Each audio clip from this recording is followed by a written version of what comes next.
Hey, what's up VC? Alex here. Back again for another video today, and first of all you have to excuse me if I sound a bit strange and clogged up. Had a really bad cold over the last week or so since New Year, which hasn't been the nicest thing to start the new year with, but yeah, that's the reason I sound a little bit bunged up and stuffy. So yeah, today I wanted to make a vinyl update, which is something I haven't done in so long now. It seems alien to me to be making a vinyl update because I don't think I've made one in over 6 months now.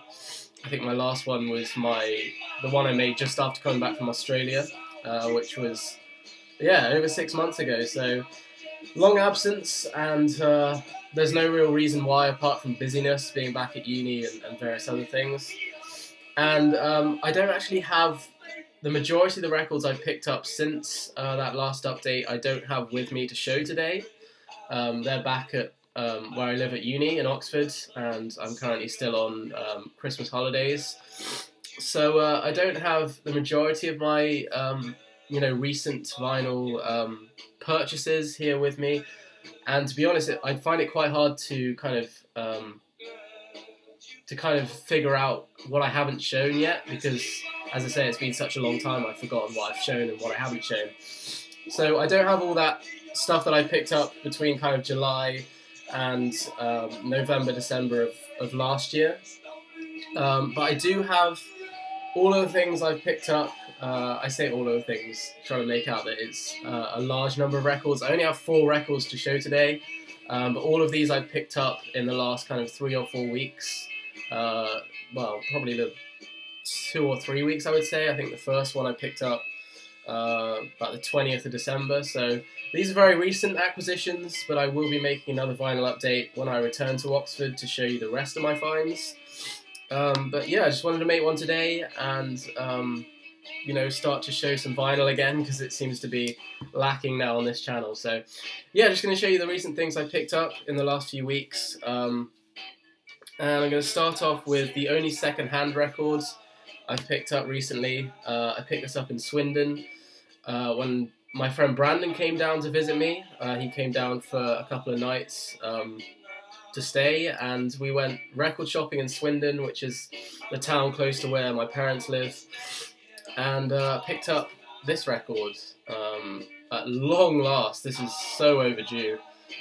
For me, because you guys know, first of all, tell you the record, this is Bob Dylan, of course, with Blood on the Tracks from 1975, and of course, yeah, this is so overdue for me. I can't believe it's taken me so long to pick up a vinyl copy of Blood on the Tracks. Top 10 album of all time, in my opinion. Yeah, this would definitely I'd probably make my top 5 of all time, probably be 4 or 5 all time, and my second favourite Dylan album behind Blonde on Blonde. Just a mind-blowing album. This is an original pressing, original UK pressing, of course. Nothing too special about the pressing. Got a nice kind of painting there of Bob on the front. Very, very simple album cover. And I think his own artwork on the back. I'm not entirely sure. Oh no, wait. David Oppenheim did the back cover illustration. But I think it's pretty nice. So yeah, this is the UK original. They had 2 copies of this when I went in to the store to try and find a copy at last.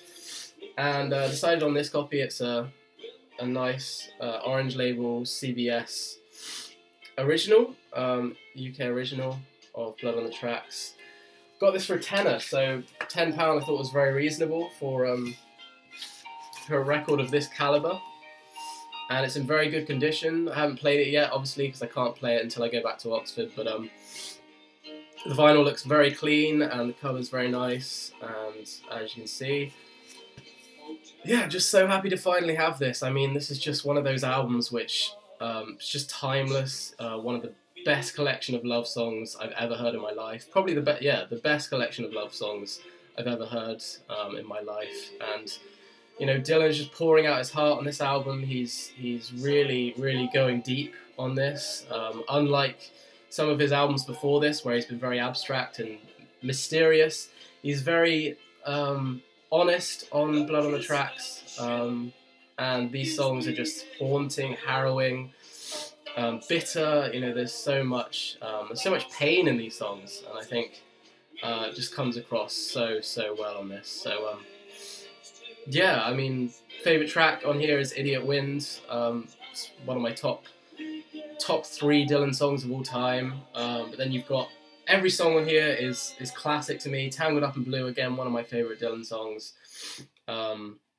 The way he uses different kind of first, third person on here on "Tangled Up in Blue" is genius in my opinion.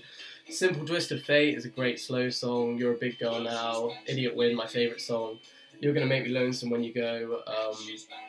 And the whole of the second side actually is kind of nice variety, kind of changes it up a little bit, and there's some slightly more bluesy stuff on there to contrast with the slower, more kind of ballady, dense songs on the A-sides. I think it's really well balanced, this album. So yeah, mind-blowing album. Get this if you haven't got it yet, and if you haven't listened to this, what are you doing? You need to listen to Blood on the Tracks. It's a great album. So that's my first find.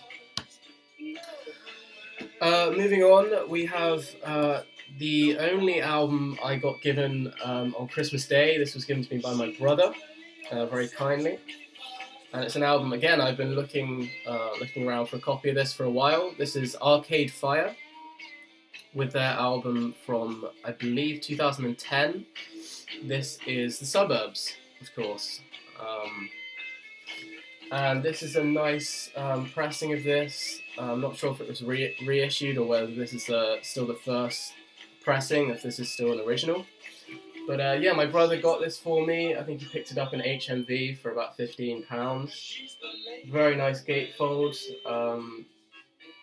And yeah, the Arcade Fire pressings seem to be very reasonably priced at the moment. I know they were selling this and their first 2 albums, not Reflector, but their first 2 albums and this one, they were selling in my record store for, I think, $13.99 or something. So really good deal on these at the moment if you live in the UK, and the pressings are really well done. Just some track listings on the sleeve. Black vinyl, but very heavyweight. And you got some nice lyrics there on the inserts. So very happy with the pressing. And my brother knows me. He said, "Is there anything you're looking for on vinyl?" And I said, "Anything by Arcade Fire." I would have loved to have. I'd love to pick up their most recent album, Reflector, which came out last year. Love to have that on vinyl at some point, because I think it's kind of neck and neck at the moment between The Suburbs and Reflector in terms of my favourite Arcade Fire albums. I haven't listened to their first 2 albums, Funeral and Neon Bible. Haven't listened to those albums in a while, so I should probably revisit those because they're also very good albums. But The Suburbs is amazing. Some great stuff on here, some great songwriting, some great kind of Arcade Fire have got that trademark sound. You know when they're on a song or when they're constructing a song, it's very trademark and it's very original. And they just put a lot of passion into their music, and I've always been a fan. Well, for a few years now, I've been a fan of Arcade Fire. Listened to this album quite recently, actually. I think after I listened to Reflector, I went back and listened to The Suburbs and their first 2 albums, and I've been really impressed with pretty much their whole output so far, and this is certainly one of their best. So yeah, very happy with this, and props to my brother for picking this up for me. So those are the first 2 albums. 2 more to show. This next one is an album that I picked up, a record that I picked up in Cambridge, which is a town in the UK. I visit it kind of annually. It's normally only once or twice a year because my granddad lives there and my auntie. So we normally go up there once or twice a year, and they've got a couple of great record places there. I did a vinyl update around this time last year, showing some stuff that I picked up from the market in Cambridge. And this time I picked up a new record from one of their retailers there. I can't remember what the shop was called. I think it was FOP or something. Something unusual. Might have the bag down here actually. Yeah, FOP. Great record store in Cambridge. If you ever visit Cambridge, then I would definitely recommend going to FOP. They've got some great prices on their vinyl. Probably even better than HMV, and I know HMV is very competitive with their prices on vinyl. You can get some really great deals in HMV, but this store had like probably £1 or £2 cheaper on every record comparatively with HMV. And I saw this was like displayed in the shop, and I was instantly drawn to this. I was like, I've got to have this because I've been wanting this record for probably a couple of years now. And finally got round, again, the third record of the bunch that I finally got round to picking up, and finally bagged a copy of Aphex Twin with his first studio album. This is Selected Ambient Works 85 to 92. Hailed by most Aphex Twin fans and most electronic music fans as Aphex Twin's best work. This obviously came out, I think, in 1992, and certainly all the songs on here, as the title suggests, were recorded between 1985 and 1992. And I'm a massive fan of this album. This is definitely my favourite Aphex Twin album. I love I Care Because You Do and the Richard James LP that came out a little bit later than this. I think this is just flawless. Every track on here is catchy, it's infectious, and I really just can't get my head around the fact that Aphex Twin was, making some of these songs when I think he was 14 or 15 years old. I think some of the songs on here were made when he was that young, which is just mind-blowing how somebody that young could put together an album of this quality. But amazing stuff. If you're into electronic music, and you haven't heard this, then again, I think you need to pick it up or listen to it in some way, because this is special, and I'm so glad I finally got a vinyl copy. And as you can see, I picked it up for £13, which I thought was a very good price. I mean, it's a double LP. I haven't cracked the shrink on it yet. It's still sealed, so I'll get around to doing that when I go back to Oxford. But it's nice to have. It's nice to have a sealed record now and again, just to keep it sealed for a while.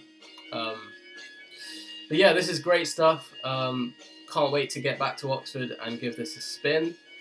Can't tell you anything about the pressing, obviously, because it's sealed. But yeah, this is awesome to have. So that was the penultimate records, and finally we move on to an album which I actually picked up today. I've just had a boring few days chilling at home and haven't really been doing very much. I've just been kind of shopping with some kind of Christmas money and stuff, picked up some clothes, and today I went into town, into Marlborough where I live, and I went to the record store, which is a record store I've loved going to for a few years now. Went to Record Store Day there in 2011, and they're always really reliable. They're great guys in there, always have good chats with them about music, and they always recommend stuff. And today I went in there, and this was an album which I saw when Brandon was down, because me and Brandon went into the shop, and he was tempted to buy this, and he refrained from buying it, and I secretly had my eye on it as well. So I said to him, I might pick this up, and today I went into the store and copped it. We've got Tambor with their 2011 album Creep On, Creeping On. And yeah, man, this is great stuff. I don't really know how to describe Tambor. They're a kind of, oh man, I don't really know the genre I put them under. They make kind of Americana type songs that give them a real kind of modern experimental twist, and they really do their own thing with it. The lead vocalist of Tambor is one of my favourite vocalists in music right now. They put out an album last year called Hot Dreams, which is 3 years after this, and that I think made my top 20 of last year. It was a great album. Didn't quite do enough to make my top 10 because it didn't really blow me away. but it was a very, very solid album. And I think this one right here as well, Creep On Creeping On, great stuff. Very, very moody album. You know, you've got some very atmospheric type songs on here, but some really great songwriting, some nice melodies, and it's, yeah, very, very moody and dark to listen to, and I love this. I really, really would recommend this. As I say, I find it quite hard to describe what genre I would put this under. It's one of those albums that's quite hard to pin down, but this is great stuff. I seriously recommend this to anybody who enjoys kind of traditional songwriting, but with a bit of a modern, well, not modern, but kind of psychedelic type twist. Then I would recommend Tambor. Give them a listen. And I got this for $14.99 with a 10% discount, so I got it for $13.50, I think it was, which I thought was a good deal again. And now I really want to pick up Hot Dreams, because I'd love to follow their careers and pick up all of their albums. So but yeah, this is a great start. I love this album, so give it a listen. Right, that's all the albums I've picked up in the last couple of weeks. Hope there was something there of interest to you guys, and as I say, I have a lot more to show, which will be on display when I get back to Oxford and I kind of work out what I haven't shown and what I have shown, and get those records together. I will have another vinyl update, probably in the next 3 or 4 weeks. And I might pick up some new stuff, who knows. I've got a bit of spare money, so yeah, buying a bit more vinyl over the last month or so, which is nice. And yeah, that's all I've got for today, guys. Thank you very much for watching, and I'll see you next time.